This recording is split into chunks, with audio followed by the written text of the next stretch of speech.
Она находилась в городе Новосибирск. Бұл адам Новосибирск қаласында болған және біздің қалаға үйіне қайтып келе жатқан. Қабылданған алгоритмге сай, Қазақстан Республикасының бас санитарлық дәрігерінің қаулысымен Шығыс Қазақстан облысының бас санитарлық дәрігерінің қаулысына сай, ол Убадағы мемлекеттік шекарадан өткен кезде бірден ПЦР диагностикасын өткізу үшін карантиндік стационарға тексерілуге жатқызылды. Нәтижесі оң болып шықты. Алгоритмге сай, ол Өскемен қаласының инфекциялық стационарына жатқызылды. Қазіргі таңда сол жерде әрі қарай тексеруден өтіп, емін қабылдап жатыр. Қажетті шаралардың кешенін қабылдап жатыр. Риддер аумағына ол кірмеген. Қаулыға сай қабылданған шаралар тиімді нәтижелерін беруде. Әрі бұл шаралар қалаға індет жұқтырғандардың болмауына жағдай жасауға мүмкіндігін беруде.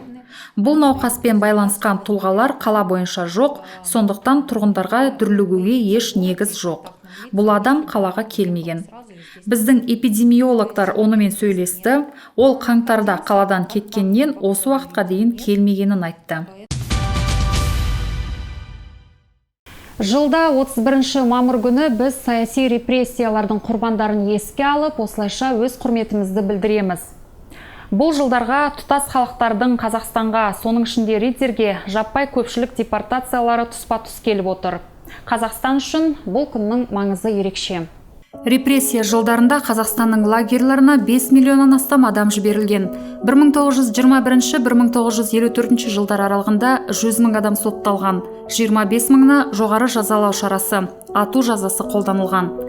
30-40 жылдарға Қазақстанға, соның ішінде біздің облыс пен қалаға, тұтас халықтардың жаппай көпшілік депортациялары тұспа-тұс келді.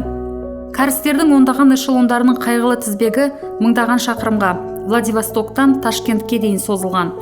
Кәрістерді тек жер аудару жерлерінде, не жолдарда емес, белгіленген жерлерге келген бойда репрессиялаған.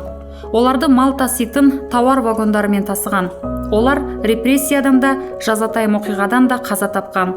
Жолда көпшілік аурулар басталған, әсіресе балалардың арасында қызылша күшейген. Сол уақытта Қазақстанға 20.789 отбасы, 98.454 адам депортацияланған. Жеке қайғылы парақ немістердің депортациясы және арнайы елді мекен жағдайындағы өмірлері. Өз баспанасынан айырылған адамдарды ол жерде жаңа сынақ күтіп тұрған. Еңбекке қабілетті ерлердің орман дайындауға және темір жолдардың құрылысына жұмылдырылуы. Жұмыстан бас тартқан үшін жоғары жаза шарасы қарастырылған. Жұмыс бағандарына әйелдер де жіберілген.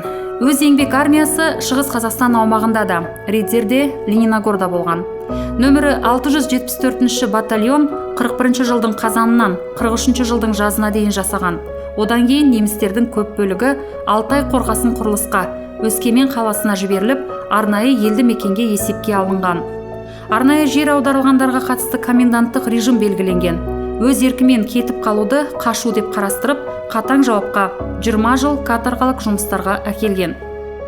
1 қаңтар 1960 жылға Шығыс Қазақстан облысы бойынша арнайы елді мекендер бөлімінде есепте 7 мыңнан астам неміс отбасы, 20 мыңнан астам адам тұрған. Жазаланған халықтар болғандар шешендер мен ингуштар. Олардың 400 мыңы жылы баспаналарынан 1944 жылдың ақпанында Қазақстанның қырларына тасталған.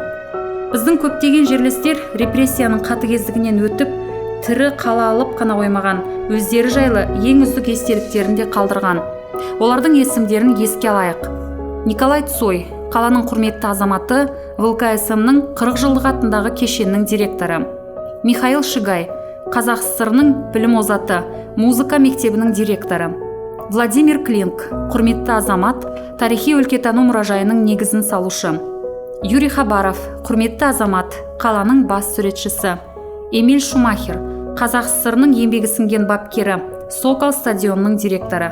Және көптеген, мыңдаған, тағдырлары тікенді сынның іздері қалған, бірақ сынбаған әрі өз еңбегімен қаланың даңқын асқақтатқан басқалар.